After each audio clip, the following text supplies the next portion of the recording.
بسم الله الرحمن الرحيم الحمد لله وكفى والصلاة والسلام على عباده الذين اصطفى أما بعد أعوذ بالله من الشيطان الرجيم بسم الله الرحمن الرحيم قال الله تبارك وتعالى في كلام المجيد والفرقان الحميد قل إن صلاتي ونسكي ومحياي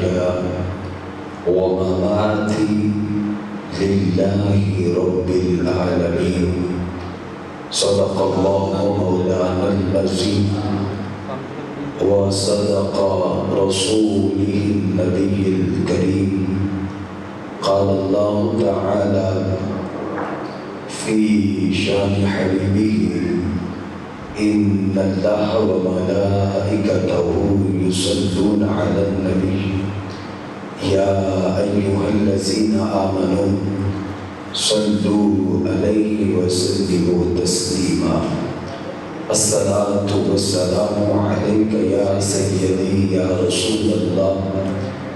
وعلى آلك وأصحابك يا سيدي يا حبيب الله الصلاة والسلام عليك يا سيدي يا رحمة للعالمين وعلى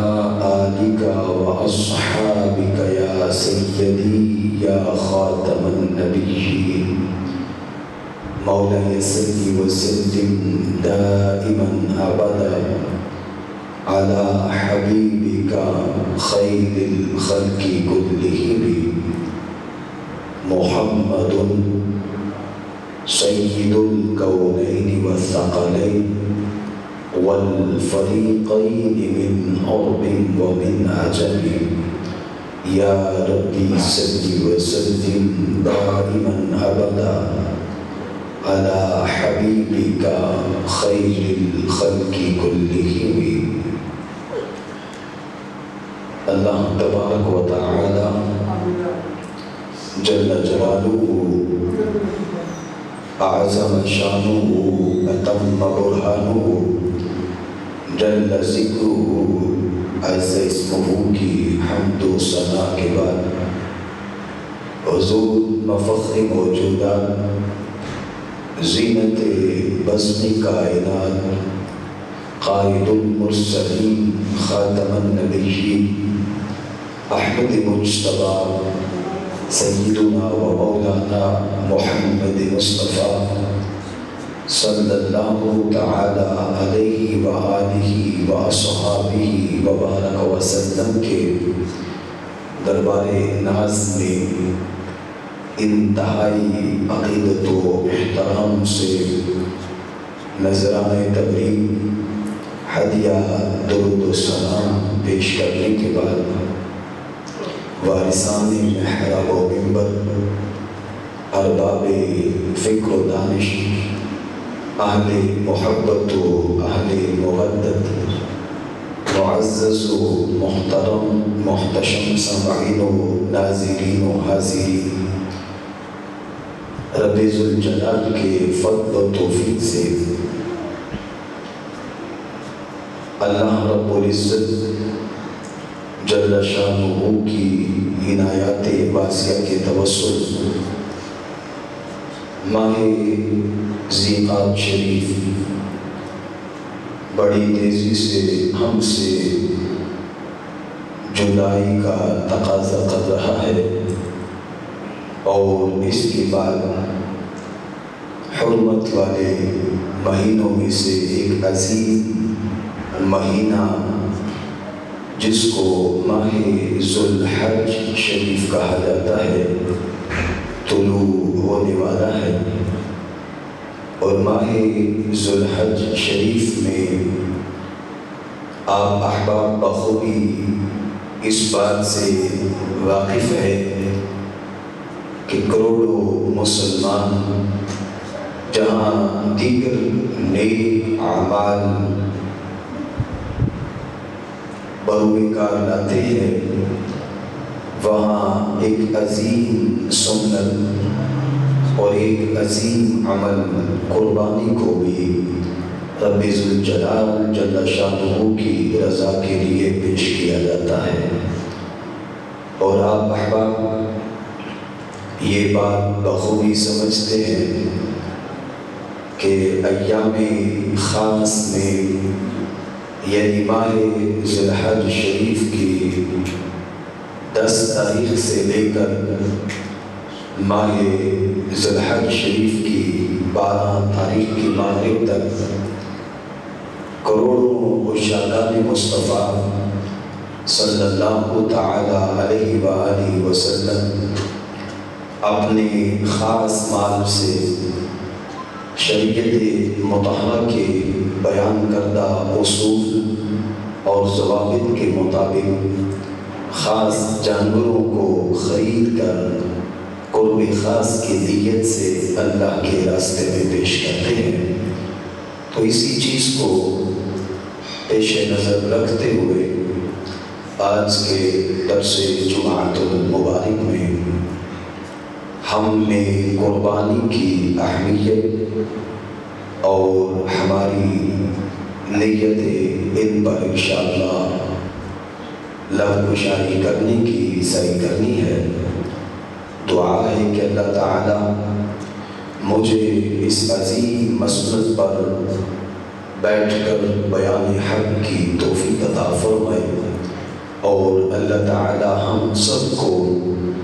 حق بیان و سماعت کے بعد اس پر عمل کرنے کی توفیق نصیب فرمائے۔ قربانی کی اہمیت کا اگر ہم نے اندازہ لگانا ہو تو ایک نہیں 20 فرامین خداوندی اور فرامین رسول صلی اللہ علیہ وآلہ وسلم قرآن و حدیث کے اندر موجود ہے، جن میں سے ایک آیہ کریمہ میں نے ابھی آپ احباب کے سامنے تلاوت کرنے کی سعی کی، جو کہ سورہ اعراف کی آیت نمبر 164 ہے، جس میں اللہ تبارک و تعالی جل شانہ نے قربانی کی عظمت کو بیان کرتے ہوئے اور اس کی اہمیت کو واضح فرماتے ہوئے ارشاد فرمایا، قل آپ فرما دیجئے اے محبوب صلی اللہ تعالی علیہ وسلم، ان صلاتی بے شک میری نماز۔ تو اس نماز سے مراد مفسرین نے عید کی نماز لیا ہے، ونسکی اور میرا قربانی کرنا، فرمایا ومحیای ومماتی اور میرا تمہارے درمیان جد بغل رہنا اور اس دار فانی سے کوچ کرنا، للہ رب العالمین، یہ ہر عمل اس رب کے لیے ہے جو ساری کائنات کو پالنے والا ہے۔ اب اس آیہ کریمہ کی طرف اگر ہم نظر کریں تو اس میں نماز،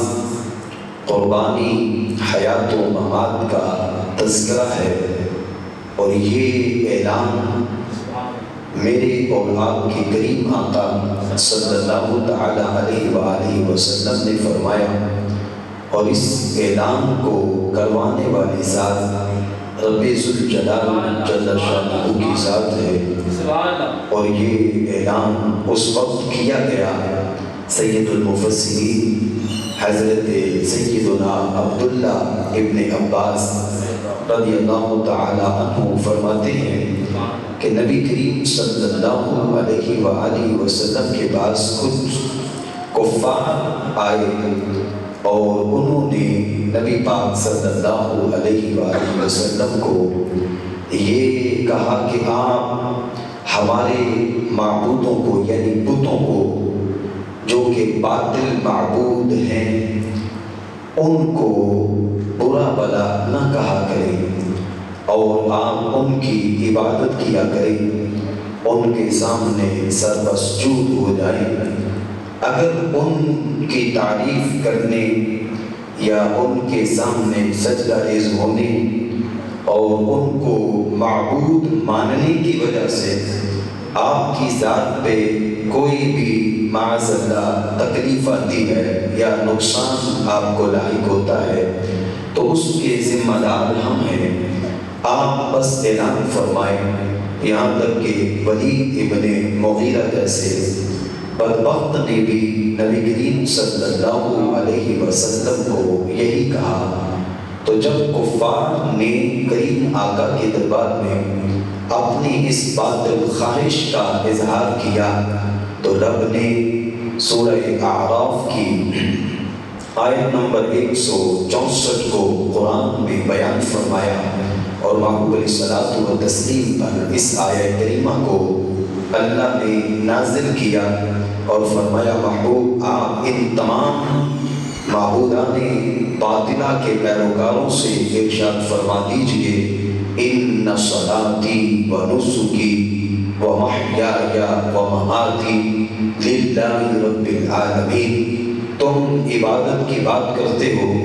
میری عبادت ہو یا قربانی ہو، میری حیات ہو یا میری ممات ہو، فرمایا میرا کوئی عمل بھی کسی باطل معبود کے لیے نہیں، بلکہ میں اس رب کے لیے عمل کروں گا جو ساری کائنات کا خالق و مولا ہے، ساری کائنات کو پالنے والا ہے۔ چونکہ کفار و مشرکین نماز کی طرح اگر کوئی عبادت بھی کرتے تھے تو وہ بھی بتوں کے لیے، قربانی کی طرح کوئی عمل بھی کرتے تھے تو وہ بھی بتوں کے لیے، یہاں تک کہ وہ سمجھتے تھے کہ اگر ہم زندہ ہیں تو یہ بھی بتوں کی مرہون منت ہے، اور اگر ہم مریں گے تو یہ بھی انہی کے حکم سے ہوگا۔ تو ہمارے نبی علیہ الصلوۃ والتسلیم نے ان تمام اوہام باطلہ کا رد کرتے ہوئے یہ اعلان فرما دیا کہ بندے کی عبادت بھی اللہ کے لیے ہے، بندے کی قربانی بھی اللہ کے لیے ہے، بندے کی زندگی بھی رب کے لیے ہے، اور بندے کی موت بھی اس مالک کے لیے ہے جس نے ساری کائنات کو پیدا فرمایا ہے اور وہ پالنے والا ہے۔ تو میرے بھائی اب اس میں قربانی کی نسبت ہمارے نبی علیہ الصلوۃ والتسلیم نے معبود حقیقی کی طرف فرمائی ہے کہ میری قربانی اللہ کے لیے ہے، اور یہ کیسا عظیم عمل ہے اور کیسا پیارا کام ہے کہ جس کام کو ہمارے نبی علیہ الصلوۃ والتسلیم اللہ کے لیے بیان فرما رہے ہیں۔ اور پھر دوسرے مقام پہ اگر دیکھیں تو نبی علیہ الصلوۃ والتسلیم کے فرامین ذی شان بھی اس بارے میں واضح موجود ہے جو کہ قربانی کی اہمیت کو اجاگر کرتے ہیں۔ تو میرے بھائی اس سلسلہ میں الترغیب والترہیب سے جلد نمبر 2 صفحہ نمبر 100 سے ایک روایت آپ کے سامنے قربانی کی اہمیت پر رکھنا چاہتا ہوں، جو کہ میرے ناظرین ہمارے موجودہ سامعین و ناظرین کو بڑا فائدہ دے گی۔ حضرت سیدنا ابو ہریرہ رضی اللہ تعالی عنہ آپ اس روایت کے راوی ہیں، اور آپ نے اس بات کو نبی کریم صلی اللہ تعالی علیہ وآلہ وسلم سے بیان کیا۔ تو حدیث کے الفاظ یوں ہے، عن ابی ہریرہ رضی اللہ تعالی عنہ قال قال رسول اللہ صلی اللہ علیہ وسلم من وجد ساعة فلم يضحي فلا يضربن مصلنا، او کما قال۔ میرے اور آپ کے کریم آقا صلی اللہ علیہ وآلہ وسلم نے قربانی کی عظمت کو بیان کرتے ہوئے اور قربانی کی رفعت کو اپنے غلاموں کے سامنے عیاں کرتے ہوئے اس کی اہمیت کا اندازہ لگانے کے لیے یہ بات واضح فرمایا کہ جس انسان کے پاس قربانی کے دنوں میں، یعنی جو ایام قربانی ہے، قربانی کے ایام میں وسعت ہو، اور وہ وسعت کے باوجود، اب وہ وسعت کون سی ہے کہ بندہ اپنی حاجات اصلیہ سے اوپر اتنا مال رکھتا ہو جس سے بندہ قربانی کا جانور خرید لے، یا قربانی میں ایک حصہ اپنا شامل کر کے قربانی کے اندر شامل ہو جائے۔ تو فرمایا جو انسان وسعت رکھتا ہو، جس کے پاس قربانی کرنے کی طاقت موجود ہو، لیکن وہ طاقت کے باوجود فلم یضحی، وہ قربانی نہ کرے، تو ہمارے محبوب علیہ السلام نے فرمایا فلا یقربن مصدنا، تو اس بندے کے لیے یہ میرا فرمان ہے کہ وہ ہماری عیدگاہ کے قریب نہ آئے۔ یعنی کتنی اس کی اہمیت ہے کہ اگر کوئی بندہ عید کی نماز ادا کرنا چاہتا ہے تو وہ اپنے نصاب کی طرف دیکھے، اگر تو صاحب نصاب نہیں پھر تو بندے کو معافی ہے،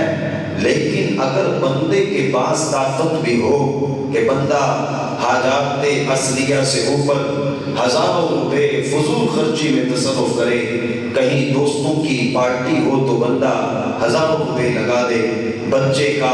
عقیقہ کرے تو اس پر ہزاروں روپے لگا دے، اسی طرح منگنی، بیاہ، شادی کی یا نکاح کی کوئی بھی کیفیت انسان اپنائے،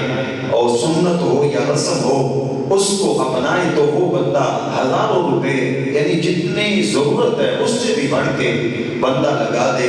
تو اللہ تبارک و تعالیٰ جل شانہ کو اس کیفیت پر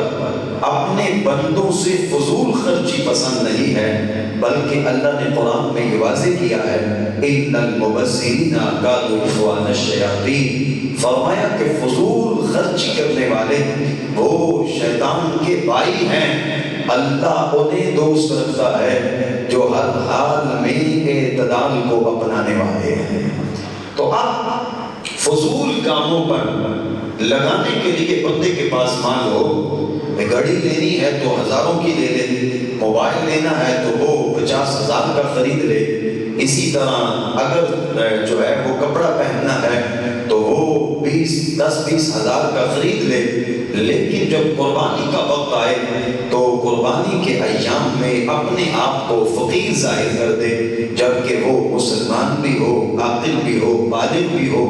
آزاد بھی ہو، مقیم بھی ہو اور صاحب نصاب بھی ہو، پھر اس کے باوجود قربانی نہ کرے، تو ہمارے نبی علیہ الصلوۃ والتسلیم نے فرمایا کہ اسے ہماری عیدگاہ کے قریب آنے کی ضرورت بھی نہیں ہے۔ تو اب یہاں سے قربانی کی اہمیت کا اندازہ ہوگا کہ عیدگاہ کے قریب نہ آئے کون سا بندہ جو قربانی کے ایام میں قربانی کرنے کی طاقت رکھتا ہے لیکن اس کے باوجود قربانی نہیں کرتا۔ میرے بھائی اب آگے چلے تو ہمارے نبی علیہ الصلوۃ والتسلیم کا یہ فرمان بھی جو کتب احادیث کے اندر موجود ہے، الدورۃ الناصحین کے صفحہ نمبر 577 جلد نمبر 2 پہ نبی علیہ الصلوۃ والتسلیم کا یہ فرمان بھی موجود ہے، اور نبی کریم صلی اللہ تعالی علیہ وسلم کے غلام اسے بھی بیان کرتے ہیں عن النبی صلی اللہ تعالی علیہ وسلم من کان له سعة فلم يضح فلیبت ان شاء یہودیا وان شاء نصرانیا۔ محبوب علیہ السلام نے فرمایا کہ اگر کسی انسان کے پاس وسعت ہو، من کان له سعة فلم يضحی، اور وہ بندہ قربانی نہ کرے، یعنی بندے کے پاس طاقت ہو قربانی کے ایام میں قربانی کرنے کی لیکن وہ قربانی نہ کرے، تو سرکار دو جہاں صلی اللہ علیہ وآلہ وسلم فرماتے ہیں فَلْيَمُتْ إِنْ شَاءَ يَهُودِيًّا وَإِنْ شَاءَ نَصْرَانِيًّا، بس وہ مر جائے یہودی ہو کر یا عیسائی ہو کر، ہمیں اس کی کوئی پرواہ نہیں، یعنی ہم اس انسان کی قیامت کے دن شفاعت کریں گے جو انسان اللہ کی رضا کے لیے وقت خاص میں قرب خاص کے لیے خاص جانور کو قربان کرنے والا ہوتا ہے۔ اب میرے بھائی سرکار نے کہا کہ قربانی کرنے کی طاقت ہو لیکن قربانی نہ کرے تو ایسی صورت میں وہ یہودیوں کے مرے یا عیسائیوں کے مرے ہمیں اس کی کوئی پرواہ نہیں ہے. یعنی جو قربانی کے ایام میں قربانی نہیں کرتا تو وہ یہودیوں یا عیسائیوں سے کم نہیں ہے کہ عیسائی اور یہودی بھی قرب خاص کے لیے خاص جانور کو قربان نہیں کرتے. اب دیکھیں ایک وہ جانور ہے جو عام دنوں میں قربان کیا جاتا ہے. اب وہ جانور اس سے صرف ہم گوشت اور اس سے صرف ہم جو ہے وہ بدنی طاقت لیتے ہیں، لیکن قربانی کا جانور کتنا عظیم جانور ہے کہ اس کو کھلایا گیا کھانا یا اس کے پاس گزارا گیا وقت یا اس کو پلایا گیا پانی بھی انسان کے لیے قیامت کے دن نیکیوں والے پلڑے میں رکھ کے تولا جائے گا. اب دیکھیں ہمارے پیارے آقا صلی اللہ علیہ وآلہ وسلم کا یہ بھی فرمان آج کے درس پاک میں ہماری بڑی رہنمائی کرے گا اور قربانی کی اہمیت کو اجاگر کرتا ہے کہ ہمارے نبی علیہ السلام نے امت کے اچھے اور برے لوگوں کو جب بیان کیا کہ امت میں اچھے لوگ کون سے ہیں اور برے لوگ کون سے ہیں، کون ہیں جن کو اللہ نے اعلیٰ لوگوں میں شمار کیا ہے اور کون ہیں جو برے لوگوں میں شریک ہیں اور شامل ہیں. اب جہاں دیگر برے کام کرنے والے برے لوگوں میں ہیں اور اچھے کام کرنے والے اچھے لوگوں میں ہیں، ہمارے نبی علیہ السلام نے اچھے لوگوں کی قربانی کے ایام میں بھی ایک علامت بیان فرمائی ہے اور وہ علامت کون سی ہے؟ میرے اور آپ کے کریم آقا صلی اللہ علیہ وآلہ وسلم فرماتے ہیں خیار امتی یضحون وشرار امتی لا یضحون. فرمایا کہ میری امت کے بدترین لوگ وہ ہیں جو ایام قربانی میں قربانی نہیں کرتے ہیں اور میری امت کے بہترین لوگ وہ ہیں جو قربانی کے دنوں میں قرب خاص کے لیے جانور خاص کو اللہ کے راستے میں قربان کرتے ہیں. اب اس کی اہمیت کا اندازہ لگائیں کہ جو قربانی کے ایام میں قربانی کرتے ہیں، ہمارے نبی علیہ السلام نے ان لوگوں کو بہترین لوگ کہا اور جو قربانی کے ایام میں طاقت رکھتے ہوئے بھی قربانی نہیں کرتے ایسے لوگوں کو بدترین کہا. تو خود اندازہ لگائیں یہ کیسا عظیم عمل ہے. اور پھر آگے ہمارے محبوب علیہ السلام نے قربانی کی اہمیت کو بیان کرتے ہوئے کتنا پیارا جملہ ارشاد فرمایا عن النبی صلی اللہ علیہ وآلہ وسلم الا ان الاضحیہ من الاعمال المنجیۃ تنجی صاحبهم من شر الدنیا والآخرہ. فرمایا کہ جب قربانی کے ایام آئیں اور تمہارے پاس طاقت بھی ہو تو قربانی کیا کرو. کیوں؟ الا ان الاضحیہ من الاعمال. فرمایا کہ قربانی یہ انسان کے ایسے اعمال میں سے ہے من الاعمال المنجیہ جن اعمال کو نجات دینے والا عمل کہا جاتا ہے. یعنی قربانی کے ایام میں قربانی کرنا یہ انسان کے اعمال میں نجات والے کام ہیں. اور فرمایا تم جی صاحبهم من شر الدنیا والآخرہ. اگر قربانی کے ایام آئیں اور تمہارے پاس قربانی کرنے کی طاقت موجود ہو تو فرمایا قربانی کیا کرو، خوشی سے کیا کرو، فراخ دلی سے کیا کرو. جہاں اس کی دیگر عظمتیں بیان کی وہاں ایک عظمت یہ بھی بیان کی. فرمایا تم جی صاحبهم من شر الدنیا والآخرہ. جو قربانی کے ایام میں قربانی کرنے کی طاقت رکھتا ہے رب ذوالجلال اس بندے کو اگر وہ قربانی کے ایام میں قربانی کر دے تو قربانی کے صدقے دنیا و آخرت کی ہر برائی سے نجات عطا فرما دیتا ہے. قربانی کا جانور انسان کے لیے نجات کا سبب ہے. عباس مفسرین اور فقہاء کرام قربانی کو سنت موکدہ کہتے ہیں اور بعض فقہاء کرام نے قربانی کے ایام میں قربانی کی طاقت ہو تو قربانی کرنے کو واجب قرار دیا ہے۔ اب اس کی وجوب کی جو دلیل ہے وہ جو میں نے پہلے نمبر پہ الترغیب و ترہیب سے جلد نمبر 2 صفحہ نمبر 100 سے حدیث پیش کی۔ نبی علیہ السلام نے فرمایا من وجد سعا فلم یضحی فلا یقربن مصلینا، کہ جس بندے کے پاس طاقت ہو اور وہ ہماری یعنی کہ قربانی کے ایام میں قربانی نہ کرے، فرمایا وہ ہمارے مصلی کے قریب نہ آئے۔ اور دوسری حدیث مبارکہ جو کہ حضرت محنف ابن سلیم رضی اللہ تعالی عنہ سے ہے، اور یہ بھی بڑی پیاری حدیث ہے جو کہ جامع ترمذی کے اندر امام ابو عیسیٰ ترمذی رحمۃ اللہ تعالی علیہ حدیث نمبر 1561 بیان فرماتے ہیں۔ حضرت محنف ابن سلیم رضی اللہ تعالیٰ عنہ کہتے ہیں قال كنا وقوفا مع النبی صلی اللہ علیہ وسلم فی عرفات، فرمایا کہ میں نبی کریم صلی اللہ تعالیٰ علیہ وسلم کے ساتھ عرفات کے میدان میں کھڑا تھا، یعنی میدان عرفات میں محبوب علیہ الصلوۃ والتسلیم بھی موجود تھے اور میں بھی کریم آقا صلی اللہ علیہ وسلم کے ساتھ وہاں موجود تھا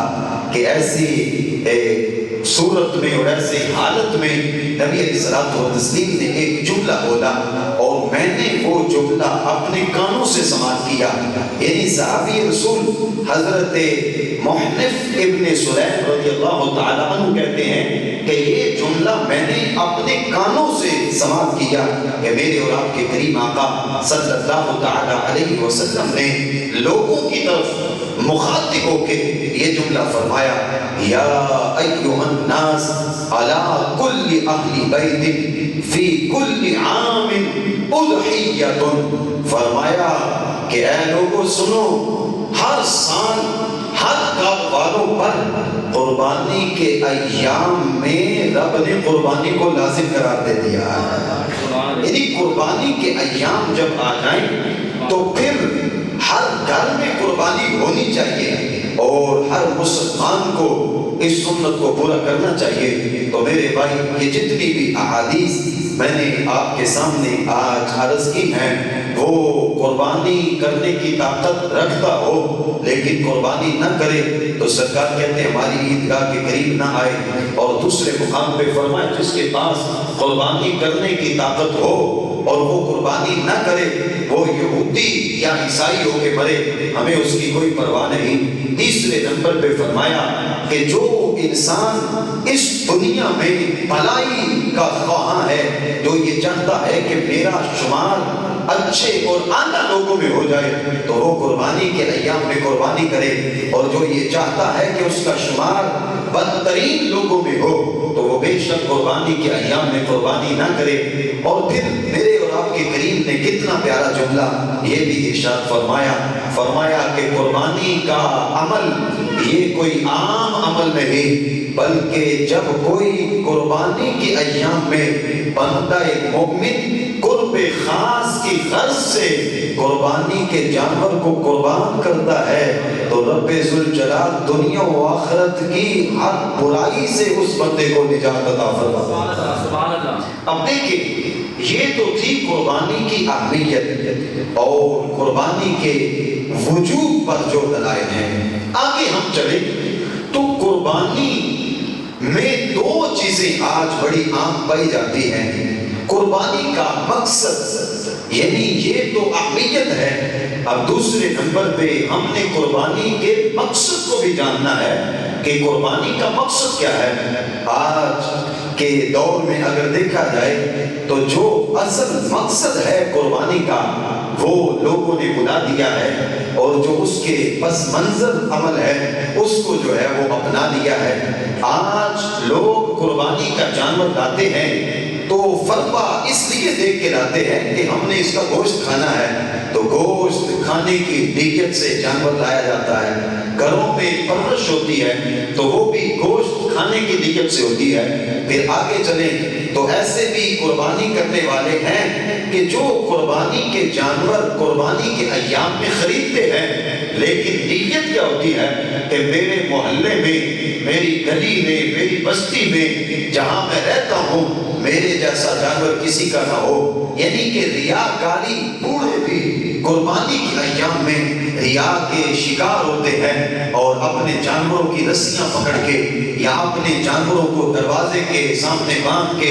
اپنے رشتہ داروں پہ بھی اتراتے ہیں، اپنے محلے داروں پہ بھی فخر کرتے ہیں اور اعلان کیا کرتے ہیں کہ یہ دیکھو جیسا میں جانور لے کے آیا ویسا پوری گلی میں کسی کا جانور نہیں ہے، جیسا میں نے جانور کو پالا ویسا کسی نے نہیں پالا، جیسا میرا جانور ہے ویسا کسی کا نہیں۔ کیا خبر کہ کسی نے لاکھوں روپے لگائے ہوں اور اس کی نیت میں فتور آ جائے اور اس کے وہ سارے کے سارے رائے کہاں چلے جائیں، اور کیا خبر کسی نے ہزاروں میں جانور لیا ہو لیکن نیت اچھی ہو تو وہ خون کا قطرہ زمین پر گرنے سے پہلے اللہ کے دربار میں قبول ہو جائے۔ تو قربانی کا یہ تو بالکل مقصد ہی نہیں ہے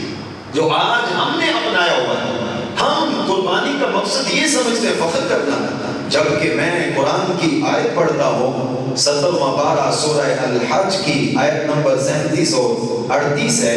میرے اور آپ کے کریم آقا صلی اللہ علیہ وسلم کو رب نے یہ بات جو ہے وہ بیان فرمائی اور سرکار نے آگے پھر اپنی امت کو ارشاد فرمائی کہ کافر بھی یہی کرتے تھے کہ جب وہ اپنی قربانیاں، یعنی کہ وہ جو بتوں کے نام پہ جو 365 بت انہوں نے یا اس سے کم و بیش بیت اللہ شریف کے صحن پہ رکھے ہوئے تھے،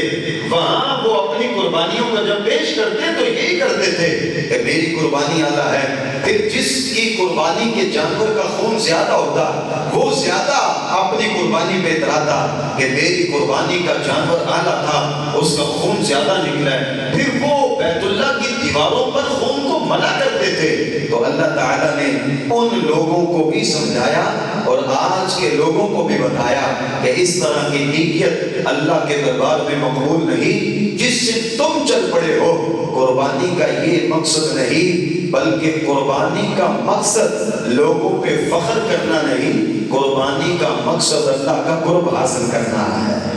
تو اللہ قرآن میں کہتا ہے لَن يَنَالَ اللَّهَ لُحُومُهَا وَلَا دِمَاؤُهَا وَلَٰكِن يَنَالُهُ التَّقْوَىٰ مِنكُمْ۔ فرمایا کہ اللہ کے دربار میں نہ تو قربانی کے جانور کا گوشت پہنچنا ہے اور نہ ہی اس کا خون پہنچنا ہے، بلکہ قربانی کے ایام میں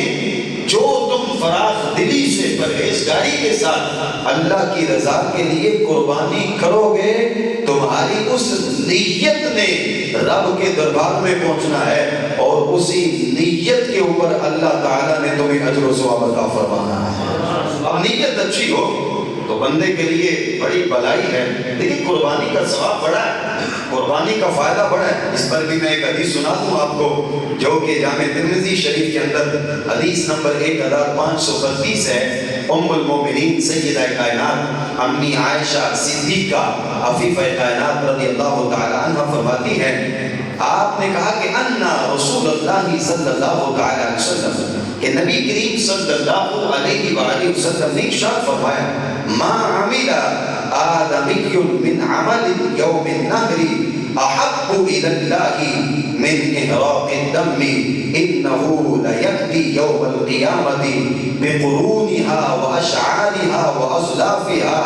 میرے محبوب علیہ السلام نے فرمایا کہ اے لوگو سنو، یہ روایت کون کر رہی ہے؟ سیدہ کائنات امی عائشہ صدیقہ رضی اللہ تعالی عنہا۔ آپ کہتی ہیں کہ سرکار دو جہاں نے فرمایا کہ جب قربانی کے ایام آتے ہیں، 10 ذی الحج شریف جس کو یوم النحر کہا جاتا ہے، وہ جو قربانی کا دن آتا ہے تو انسان کے بڑے اعمال ہوتے ہیں، تسبیح پڑھنا بھی ہوتا ہے، صدقہ کرنا بھی ہوتا ہے، نماز پڑھنا بھی ہوتا ہے، دیگر جو ہے وہ خیرات کرنا بھی ہوتا ہے، رشتہ داروں سے اچھا سلوک کرنا بھی ہوتا ہے، یتیموں کے سروں پہ ہاتھ رکھنا، غریبوں فقیروں کی مدد کرنا بھی ہوتا ہے۔ لیکن ہمارے نبی علیہ الصلوۃ والتسلیم نے فرمایا ما عمل آدمی من عمل یوم النحر احب الی اللہ من احراق الدم۔ فرمایا کہ قربانی کے دن یعنی 10 ذی الحج ہو یا 11 اور 12 ذی الحج ہو، یہ جو 3 دن قربانی کے ہیں، ان میں اللہ کے دربار میں جو سب سے زیادہ پسندیدہ عمل ہے اسے قربانی کہا جاتا ہے۔ اور فرمایا کہ قیامت کا دن ہوگا، قربانی کا جانور اپنے بالوں، اپنے کھروں، اپنے سینگوں کے ساتھ آئے گا، یعنی اس کی جتنی بھی چیزیں ہیں وہ ساری لے کر آئے گا۔ جو تم نے چارہ کھلایا ہے، جو تم نے پانی پلایا ہے، جو تم نے اس کو خریدنے کے لیے باتیں کی ہیں، سودا کرنے کے لیے جو گفتگو کی ہے، یہ بھی تسبیح میں شمار ہوتی ہے۔ اور پھر جو اس کی مہنیاں وغیرہ ہیں، فرمایا قیامت کے دن اللہ ان کا ثواب بھی نیکیوں کے برابر عطا فرمائے گا۔ یعنی نیکیوں والے پلڑے میں وہ جو مہنیاں اٹھائی، اس کی خدمت کی، اس کا ثواب اور چارہ ڈالنے کا ثواب وہ اپنی کھال، اپنے بال، اپنے سینگوں کے ساتھ آئے گا۔ اور فرمایا وَإِنَّ الدَّمَ لَيَقَعُ مِنَ اللَّهِ بِمَكَانٍ قَبْلَ أَن يَقَعُ، فرمایا من الارض کہ زمین پر ابھی خون نہیں پہنچتا۔ قربانی کے جانور کا خون جب اس کے گلے پہ چھری چلتی ہے اور تم اللہ اکبر کہہ کے بسم اللہ کی صدا دے کر جانور کے گلے پہ چھری چلاتے ہو تو ظاہری بات ہے خون کا فوارہ نکلتا ہے، کتنا ٹائم لگتا ہے اس کو زمین پر پہنچنے میں۔ فرمایا ابھی قربانی کے جانور کا خون زمین پر نہیں پہنچتا کہ اللہ تبارک و تعالی اس قربانی کے جانور کو اپنی بارگاہ میں قبول فرما لیتا ہے۔ فَطِيبُوا بِهَا نَفْسًا، فرمایا جب قربانی کرو تو خوشی سے کیا کرو، فراخ دلی سے کیا کرو۔ جہاں دیگر کاموں میں مال لگاتے ہو وہاں قربانی میں بھی لگایا کرو، اور قربانی کے اندر بھی مال کو خرچ کیا کرو میرے بھائی۔ پھر نیت کا اس میں بڑا اعتبار ہے قربانی کے اندر، کیونکہ قربانی عمل ہے ایک عظیم اور اعلیٰ اور بڑا عظیم اور اعلیٰ عمل ہے، اور انبیاء کی سنت ہے۔ اور پھر یہ ہمارے لیے جب وسعت ہو تو وجود کا درجہ رکھتا ہے، لیکن اگر اس میں نیت خراب ہو جائے، بندے کی نیت یہ ہو کہ محلے دار کہیں گے قربانی کی ہے، رشتہ دار کہیں گے قربانی کی ہے، عزو و قارب کہیں گے ہمارے فلاں عزیز نے قربانی کی ہے، اگر لوگوں کو دکھلانا مقصود ہوا تو بڑے سے بڑا عمل بھی میں نے پہلے عرض کی کہ رد ہو سکتا ہے۔ اور اگر اللہ کی رضا مقصود ہوئی تو جانور اگر جو چھوٹے کیوں نہ ہو، بندے کی نیت اچھی ہو تو اللہ اجر بہت بڑا عطا فرما دیتا ہے۔ اب اس پر میں ایک مثال بھی آپ کو دینا چاہتا ہوں کہ بنی اسرائیل کے اندر ایک عابد تھا جو کہ شب و روز عبادت کیا کرتا تھا۔ ایک دن وہ عابد، یعنی وہ عابد کیسا تھا، رات کو قیام کرتا، دن کو روزہ رکھتا۔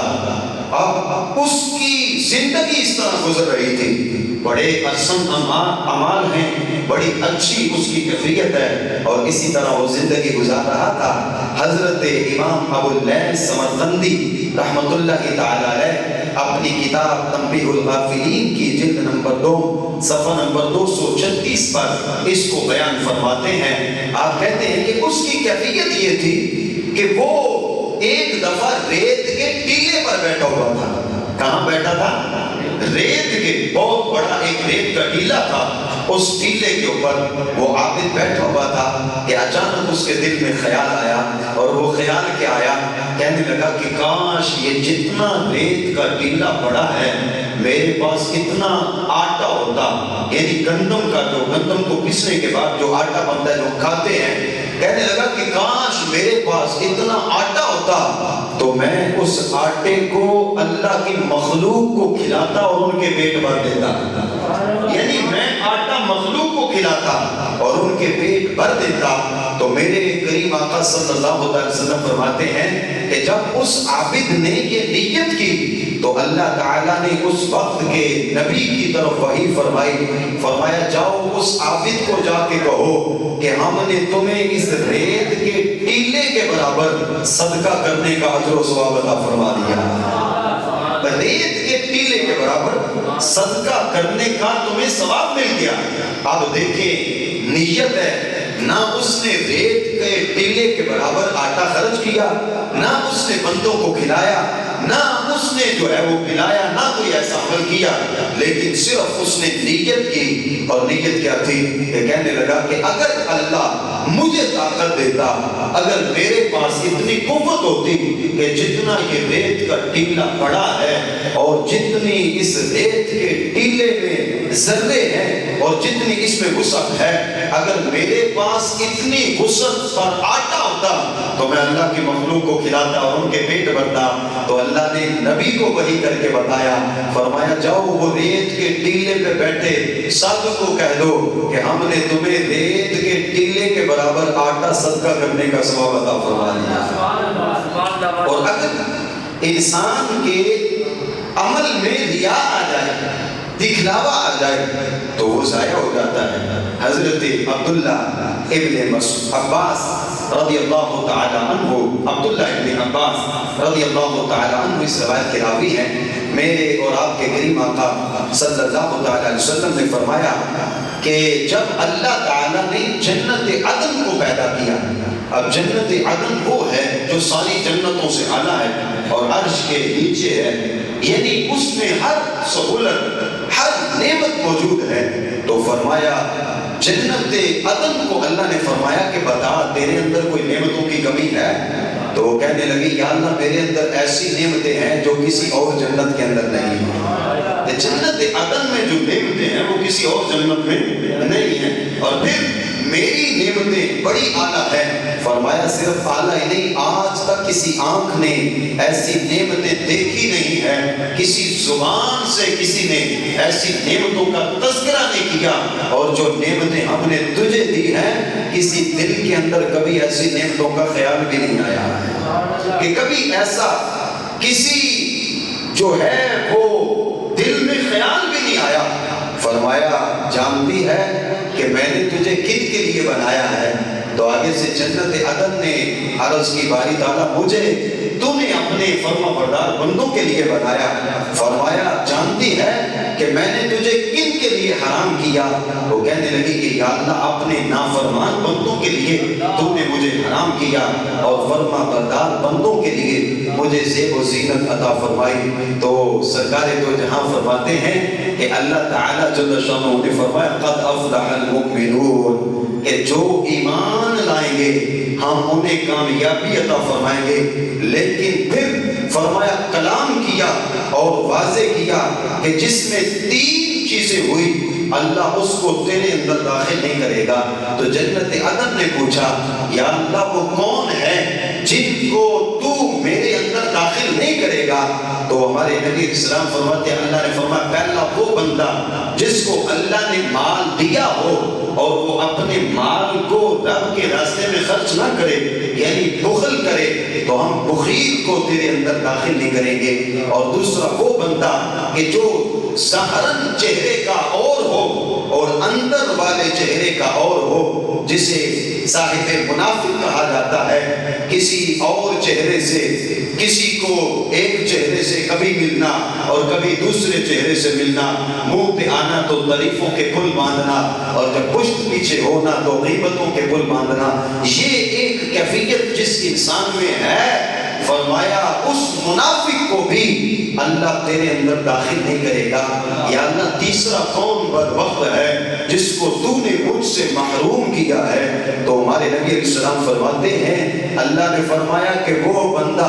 جس نے پہاڑ کے برابر عمل کیا ہو لیکن کیا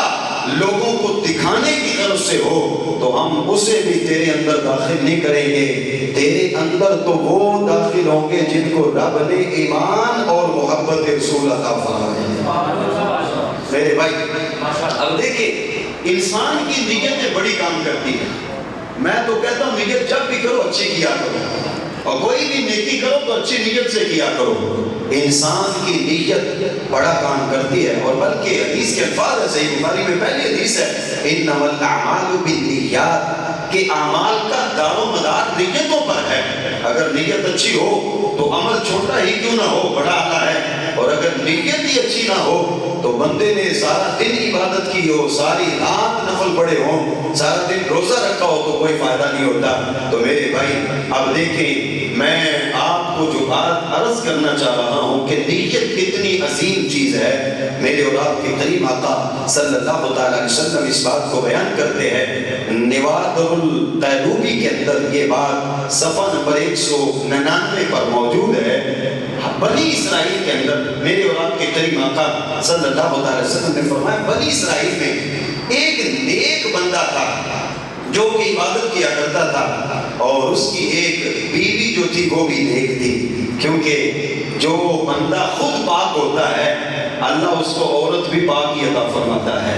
بندے کی اگر اپنی نیت اچھی ہو تو اللہ بیوی بھی اچھی نیت والی عطا کرتا ہے، اور اگر اپنی نیت میں سینکڑوں فطور ہوں تو بیوی بھی ویسی ملتی ہے۔ الطیبات للطیبین والطیبون للطیبات، الخبیثات للخبیثین والخبیثون للخبیثات، کہ ناپاک مرد ناپاک عورتوں کے لیے اور ناپاک عورتیں ناپاک مردوں کے لیے، اور پاکیزہ مرد پاکیزہ عورتوں کے لیے، اور پاکیزہ عورتیں اللہ نے پاکیزہ مردوں کے لیے بنائی ہوئی ہیں۔ بندہ خود پاک ہو عورت بھی اچھی مل جاتی ہے، اور خود اچھا نہ ہو تو عورتیں بھی بری مل جاتی ہیں۔ تو اب دیکھیں وہ بندہ بھی نیک تھا تو اس کی بیوی بھی نیک تھی، لیکن وہ غریب تھے، محتاج تھے۔ تو ایک دفعہ جو ہے وہ اپنی غریبی میں غربت میں اللہ کے دربار میں التجا کرتے ہیں، یا اللہ کبھی تو ہمیں بھی مال دینا، ہم بھی تیرے راستے میں خرچ کریں، ہمیں بھی مال ملے، ہم بھی صاحب مال ہو تو تیرے راستے میں خرچ کریں۔ تو اللہ نے اس زمانے کے نبی کی طرف وحی فرمائی، اللہ نے فرمایا جاؤ اس بندے کو جا کے کہو کہ اللہ تمہیں اختیار دیتا ہے دو عمروں کا، ایک جوانی کی عمر ہے اور ایک بڑھاپے کی عمر ہے۔ اللہ تمہیں مال دینا چاہتا ہے لیکن مال تمہیں ایک عمر میں ملے گا، یا تو جوانی میں لے لو یا بڑھاپے میں لے لو۔ اب جب اسے آفر آئی تو ہمیں بھی اگر کہیں سے آفر آئے اور اچھی ہو تو ہم بغیر سوچے سمجھے فیصلہ کر دیتے ہیں، لیکن یہ اچھے اور دانا لوگوں کا کام نہیں۔ اگرچہ آفر کتنی اچھی کیوں نہ ہو، بندے کو غور و فکر کرنے کے بعد فیصلہ کرنا چاہیے۔ یہی نیک لوگوں کا شعار ہے اور نیک لوگوں کا طریقہ ہے۔ تو اس عابد نے کیا کیا، اپنی بیوی کے پاس آیا، آ کے کہنے لگا کہ مجھے یہ آفر آئی ہے، نبی نے بتایا، نبی علیہ السلام نے یہ بتایا ہے کہ تمہیں اللہ مال دینا چاہتا ہے، اگر تم چاہتے ہو جوانی میں تو جوانی میں مل جاتا ہے، اور اگر تم چاہتے ہو بڑھاپے میں تو تمہیں مال بڑھاپے میں مل جائے گا۔ اب جو تم چاہتے ہو وہ تمہیں مل جاتا ہے۔ تو فرمایا اس کی عورت کہنے لگی کہ تمہیں اختیار ملا تو کر لو۔ کہنے لگا میں یہ چاہتا ہوں کہ میں جوانی مشکل میں گزار لوں لیکن بڑھاپے کے لیے مال کو پسند کرو، کہ اللہ مجھے بڑھاپے میں مال عطا کرے تاکہ جب مال ہوگا آزادی کے ساتھ میں اللہ کی عبادت کرتا رہوں گا۔ اب دیکھو نیت کیسی ہے کہ میری ہڈیاں جواب دے جائیں گی اور طرح طرح کے حملے ذوف کے، پریشانی کے، مصیبت کے، بلا کے، آنکھوں کا نور چلا جائے گا، کانوں کی سماعت ختم ہو رہی ہوگی، بدن کی طاقت جواب دے رہی ہوگی، اس وقت مجھے مال کی بڑی ضرورت ہوگی، تو میں اس وقت کے لیے مال لے لیتا ہوں، جوانی کو چھوڑ دیتا ہوں، اس میں تو طاقت بھی ہے، مال کے بغیر بھی گزارا کر لوں گا۔ تو بیوی کہنے لگی ٹھیک ہے، لیکن میں یہ چاہتی ہوں کہ آپ جوانی میں مال کو پسند کریں، کیونکہ جوانی میں بندے کے پاس مال ہوتا ہے، اگر بڑھاپے میں مال ہوا تو جوانی مال گزارنے، مال کو کمانے میں، مال کو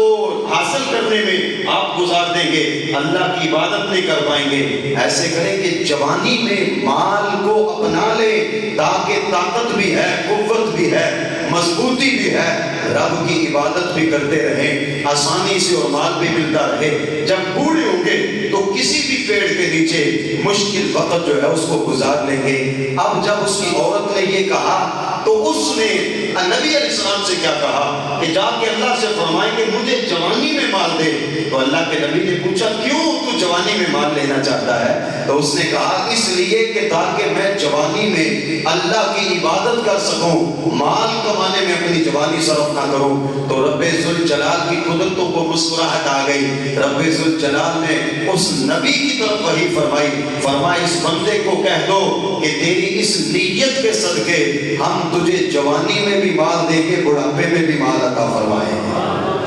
نیت اچھی ہو بندے کی تو کتنا فائدہ ہوتا ہے۔ میرے بھائی آخری بات کر کے میں اپنی گفتگو کو ختم کرنے کی طرف آتا ہوں۔ آج ہماری نیتوں میں بڑے فطور آ چکے ہیں، تو قربانی کے ایک عظیم عمل کو بھی جس کے بارے میں واضح موجود ہے کہ یہ قرب خاص کا عمل ہے، دیکھیں اللہ قرآن میں کہتا ہے وَاتْلُ عَلَيْهِمْ نَبَأَ بَنِي آدَمَ بِالْحَقِّ إِذْ قَرَّبَا قُرْبَانًا فَتُقُبِّلَ مِنْ أَحَدِهِمَا وَلَمْ يُتَقَبَّلْ مِنَ الْآخَرِ۔ فرمایا کہ آپ ان کے سامنے آدم علیہ السلام کے دو بیٹوں کے حوال بیان کریں کہ جنہوں نے قربانی پیش کی اور اللہ نے ایک کی قربانی کو قبول کیا اور دوسرے کی قربانی کو قبول نہیں کیا۔ کس لیے کہ ایک نے قربانی عورت لینے کے لیے کی تھی، ایک نے قربانی رب کی رضا پانے کے لیے کی تھی۔ تو قربانی اللہ کی رضا کا عمل ہے، ریاکاری کا نام نہیں ہے۔ حضرت امیر المومنین عمر رضی اللہ تعالیٰ عنہ آپ نبی کریم صلی اللہ علیہ وسلم کی قبر انور کے قریب سے گزرے۔ سنن ابن ماجہ شریف میں یہ روایت موجود ہے، کتاب الفتن کے اندر حدیث نمبر 3999 ہے۔ میرے اور آپ کے کریم آقا صلی اللہ علیہ وسلم کے غلام عمر رضی اللہ تعالیٰ عنہ سرکار کی قبر انور کے قریب سے گزرے تو دیکھتے کیا ہے کہ حضرت معاذ ابن جبل رضی اللہ تعالیٰ عنہ سرکار کی قبر انور کو دیکھ کے رو رہے ہیں۔ تو جب آپ نے روتے دیکھا تو پوچھا کہ کیا ماجرا ہے، تم کیوں رو رہے ہو؟ تو انہوں نے کہا کہ میں نے نبی علیہ السلام کو فرماتے ہوئے سنا ہے کہ شرک اصغر جو ہے وہ ایسا عمل ہے کہ جس سے کوئی بھی میرا امتی نہیں بچ پائے گا، بڑے بڑے گمراہ ہو جائیں گے، بڑے بڑے پریشانی کا شکار ہو جائیں گے۔ شرک اصغر جو ہے اس کا شکار بڑے بڑے ہو جائیں گے۔ تو پوچھا کہ وہ کون سی کیفیت ہے جس کو شرک اصغر کہا جاتا ہے؟ تو حضرت سیدنا معاذ بن جبل رضی اللہ تعالیٰ نے حضرت عمر کے سامنے بیان کیا، فرمایا کہ یہ بھی شرک اصغر ہے کہ بندہ نیک کام کرے لیکن مقصود لوگوں کو راضی کرنا ہو۔ شرک سے پاک وہ ہے جو ہر نیک کام لوگوں کے لیے نہیں رب کی رضا کے لیے کرتا ہے۔ تو فرمایا نبی علیہ السلام نے فرمایا ایسا بندہ بننا پسند کرو جو متقی ہو اور اپنے اعمال کو پوشیدہ رکھنے والا ہو اور ان کے دل میں ہدایت کا چراغ ہوتا ہے اور وہ پراگندہ کیفیت پر ہوتے ہیں۔ لوگوں میں ہو تو ان کو لوگ پہچانتے نہیں، لوگوں سے چلے جائیں تو لوگ ان کی طلب نہیں کرتے، لیکن تمہیں کیا خبر کہ ایسے لوگوں کو اللہ نے ہر مشکل سے نجات عطا فرمائی ہوتی ہے۔ تو میرے بھائی میں یہ دعا کروں گا کہ اللہ تعالیٰ قربانی کے ایام میں سب کو قربانیاں خرید کر اچھی نیتوں سے قربانیاں کرنے کی توفیق عطا فرمائے۔ آمین۔ آخر دعوانا ان الحمد للہ رب العالمین۔